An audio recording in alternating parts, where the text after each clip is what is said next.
আঞ্জুমানে Rahmania মঈনিয়া মাইজভান্ডারিয়া Oman central শাখা গঠন করা হয়েছে।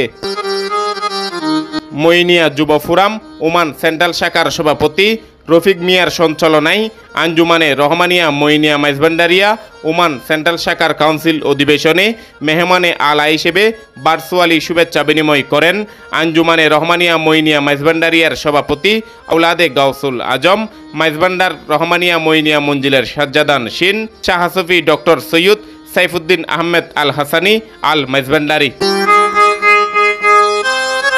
সভাপতিত্ব করেন আর সেখানে মাইজভান্ডারিয়া মুসানা তারিফ শাখার সভাপতি আলহাজ নুরুন নবী মাইজভান্ডারি। এতে প্রধান অতিথি ছিলেন বাংলাদেশ সোশ্যাল ক্লাব ওমানের চেয়ারম্যান, চট্টগ্রামের কৃতি সন্তান সিরাজুল ইসলাম সিআইপি। অন্যান্যের মধ্যে উপস্থিত ছিলেন মঈনিয়া যুব ফোরাম ওমান সেন্ট্রাল শাখা ও বিভিন্ন সংগঠনের নেতৃবৃন্দ। অনুষ্ঠানের সভাপতি আলহাজ নুরুন নবী মাইজভান্ডারি নবগঠিত পরিষদ আনুষ্ঠানিকভাবে ঘোষণা করেন। এতে অন্যান্যের মধ্যে উপস্থিত ছিলেন সংগঠনের সভাপতি আলহাজ আব্দুল জলিল আল মাইজভান্ডারি, সহসভাপতি আলহাজ মোহাম্মদ জয়নাল আবেদিন মামুন, সাধারণ সম্পাদক মোহাম্মদ হারুনুর রশিদ মাইজভান্ডারি, সাংগঠনিক সম্পাদক মোহাম্মদ জাহিদুল ইসলাম রাজু ও অর্থ সম্পাদক মোহাম্মদ আমানুল্লাহ সহ আরও অনেকেই।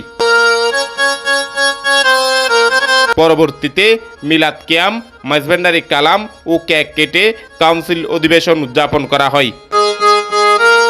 পরিশেষে আখেরি মোনাজাতের মাধ্যমে সমগ্র বিশ্বের শান্তি কামনা এবং বাংলাদেশ সুপ্রিম পার্টি বিএসপির মহাসচিব বীর মুক্তিযোদ্ধা অ্যাডভোকেট আব্দুল আজিজ সরকারের আত্মার মাগফিরাত কামনা করা হয়।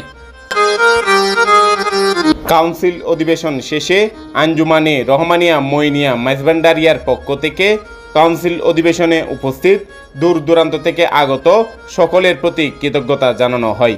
আন্তর্জাতিক সুফি ঐক্য সংঘের সম্মানিত চেয়ারম্যান আওলাদ রসুল শাহ সুফি সৈয়দ ডক্টর সাইফুদ্দিন আহমেদ আল হুসাইনি আল মাইজভান্ডারি মাদ্দাজিহু আলী সাহেব আমাদের মাঝে তকরির পেশ করেছেন। সাইফুদ্দিন আল হুসাইনি আল মাইজভান্ডারি উনি যখন ওমানের তশরিফ আনলো আমার এই বলল যে মাইজভান্ডারি তুমি সেখানে মাইজভান্ডারির অন্তপক্ষে ব্যানারটা ধরে রাখো, দূরে না যাই মুসনা খান কাটারে আর সেখানে মাইজভান্ডারি হিসাবে এটার ইয়াটা রাখো, যাতে রহমানিয়ার কোন রকমের ইয়া না হয়। আলহামদুলিল্লাহ ওই পর্যন্ত